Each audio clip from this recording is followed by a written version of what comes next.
Hello everyone, and welcome back to I Wanna Take the Time Machine 2 Guide. Today we'll be covering the rest of any percent run, starting from Alien Metropolis and ending with final boss, Building. Yeah, so before we start the actual platforming, I want to tell you about the final mechanic which we will be going to use, which involves Numpad.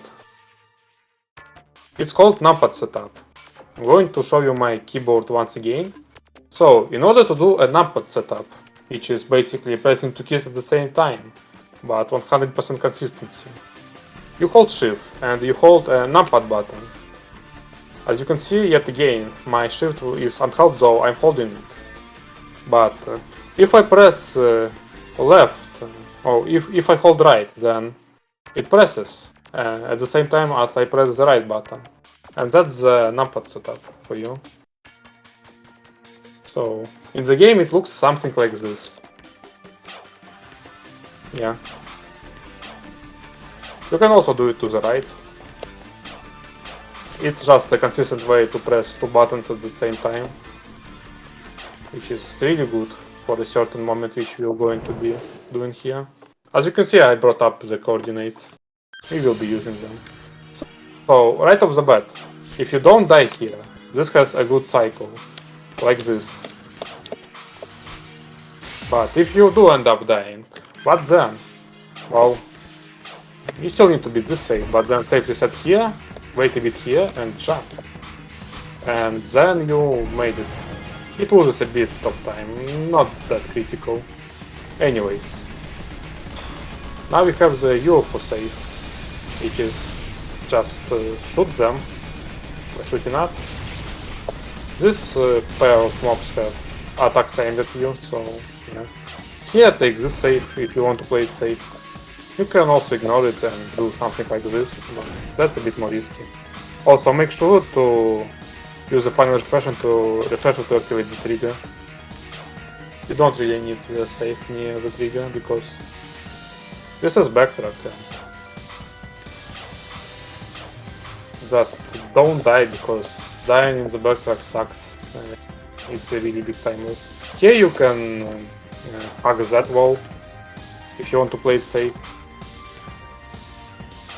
And here just do the jump. Over here you need to jump at this construction if you want to gain a small advantage of falling speed. Alright. Take the save and use flight here. Release the flight and use the refreshers. Good. Now time this blocks. Alright. And here is the final mob part of the game. Kill all of those UFOs. They don't have attacks aimed at you, but instead they just drop the bullets downwards in a random angle. A bit of random angle.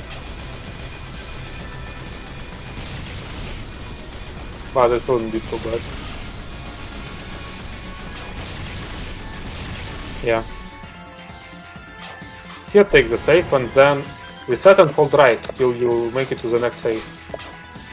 Well, maybe I'm holding for this part. But anyways, if you do this jump, which is a skip, it will result in a good cycle for that thing. So yeah. Here you do this jump, it's pretty tight, and this is also pretty tight. But make sure to hold down when you do this jump, because if you don't, you will die. Yeah. And now moving on to the part why we brought up the coordinates. So, during this save, you're not allowed to take any walls or bonk while moving, because that will change your align. And you need to take your align.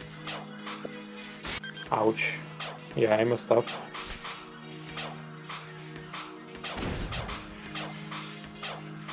So yeah, make sure not to touch any walls at all. And if you're successful in doing so, here, time this and glide up to that trigger. Like this. Here what you want to do is walk off while crouched here to get a 0.5 align and then bonk at this trigger and Then you need to manipulate your Y coordinate. Anything above 85 should be fine, but risky, so make sure, so the most consistent way is you have your Y line being over 90. And then you need to stand exactly at this spot, which is 1632, and then just do the Numpad stuff, which I told you about earlier. Like this, which results in a teleport. This is the only teleport in the game which is done so easily. And honestly, it's the only one worth going for. So yeah. And then just finish the act. And that was it. That's the first act down.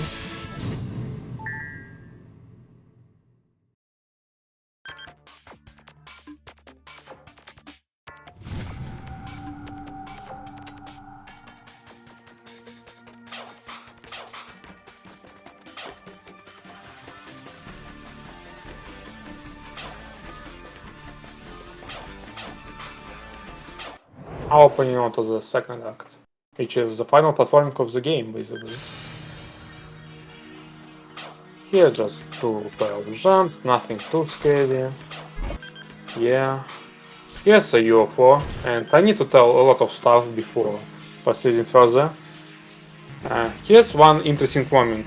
If you jump into UFO and hold up and down, upon reading one of the buttons, you will travel at the speed of light. Yeah. That's one of the things I wanted to tell you. And the other thing I wanted to tell you is that they are not, the kit and the UFO is not the same sprite, so you can do stuff like that. I will be using it later, I just wanted to prepare you. But anyways, we don't need to use it for now. Here you need to get the UFO right there, it's a bit tight, but should be fine. Here you can play risky and ignore the safe. Get on the UFO. You can take the safe after doing that. Just in case you mess up, but you really shouldn't. Alright, that's the safe done. Safe reset, so you don't have the UFO falling on you and obstructing your view. Here you can use a bit of line to get here. And here's an interesting skip. You can go over everything just like in the preliminary skip which I showed you. But it's pretty tight and you don't have much space to do that. So, what I'm doing usually, well, the safe way to do this is to actually do it legit. Like getting UFO there and then doing the platforming. That's the safe way. Because going off screen is pretty tight. Yeah. Also, one more moment. If you hold on shift and get into the UFO, you will jump over it automatically. And we use it for this safe. Because it gets a lot of UFOs which you need to jump off. Alright, and this is the final screen of platforming in this game. Here are conveyors introduced. They are pretty fun. What you can do here is, after grabbing the trigger, you can use singular shift releases to reach this block, instead of doing, you know, this thing. Ouch. But yeah. Okay, what you want to do here is hold up and get onto the UFO and then jump off and then jump back while hitting the trigger. It's pretty tight, but allows you to do stuff like this. Feel free to practice it. Here what you want to do is get a safe somewhere at the top of the book so you can fall off without grabbing this floor onto the UFO. And then get in this spot. Yeah. And then get in this spot and in this. Hit the trigger and jump off. By saving in such an optimal position, you can make it onto this block with a good cycle and move on. That's why I'm saving in that one particular place. Here you can use flight, Here, in case you mess up the next hip, which is pretty easy to mess up, to be honest, you can save, just to be safe. It's faster to not do everything from scratch if you mess up. So what you want to do here is hold up and down, and release up and make sure to jump in a specific time so you don't die while being the other UFO. And now all we have to do is the final jump, which is actually setupable. So once you're able to jump, kind of, at the very edge, hold shift and then do our numpad setup, and you're done. That was the art. That was the final platforming of the game. Now it's only bosses remaining.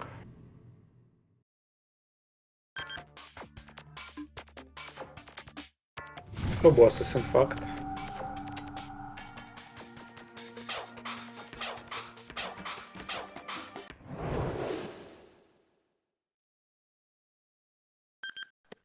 This boss is fully patterned except one attack.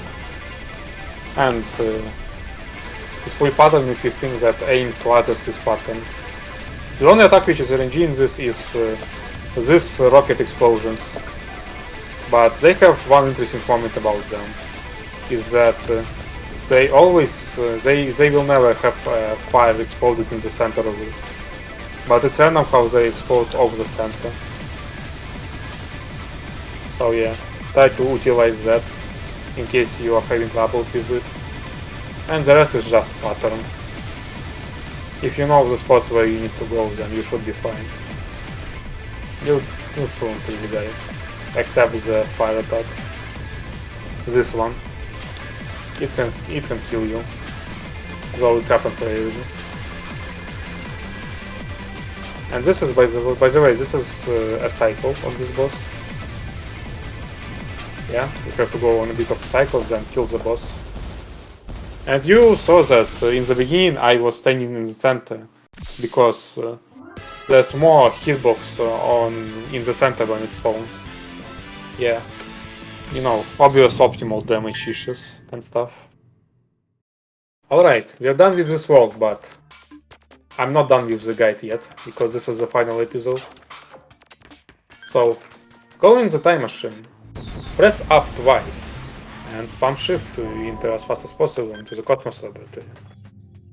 Here you want to walk right till you see a red door, that one, and go inside of it. Once you're here, use rocks to climb to the top of the building and into the final boss act.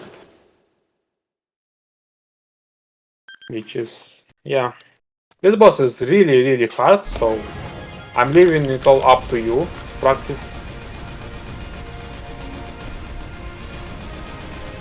I'm just going to show you how I do the attack, but this boss is much harder than anything else in the game, so you really need to practice it a lot. I might die quite a bit here.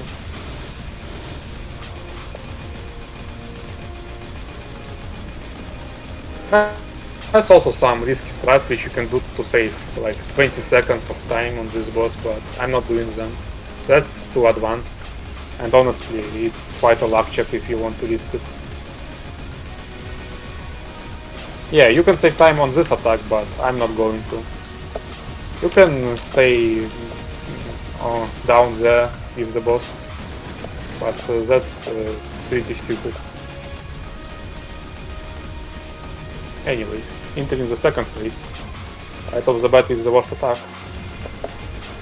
This is one of the worst attacks, the spinning ring, because it can really mess you up.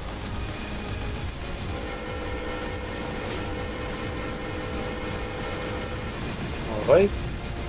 And now we get inverted controls. Final phase. Oh no. This is the worst attack which you can never get, because it's clear RNG garbage. It can be really unfortunate sometimes, but luckily we have passed the hard attacks now. And now, meat attack. So-called meat attack, because you can mess up the refreshers sometimes. And this should be it. Yeah, I killed the boss. Alright, and that was it. The timer, the auto speed splits you at this point, when the boss dies. The run is over. Yeah. And now all that's left to do for you is to press the shift button after getting the rank in order to get to the credits. And that was the guide. Thank you for watching, and goodbye.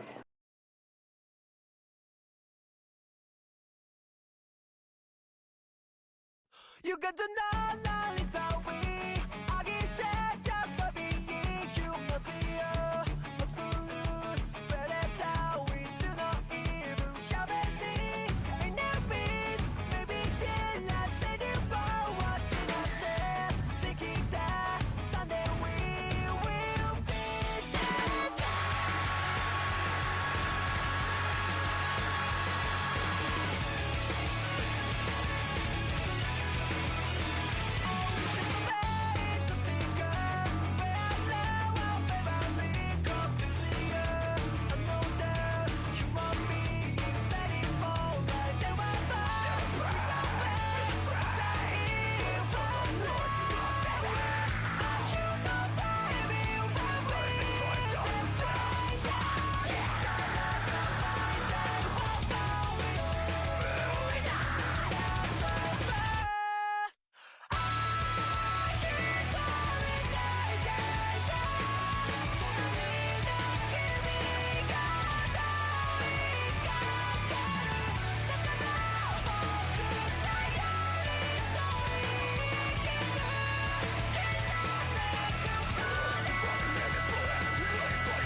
Die, die.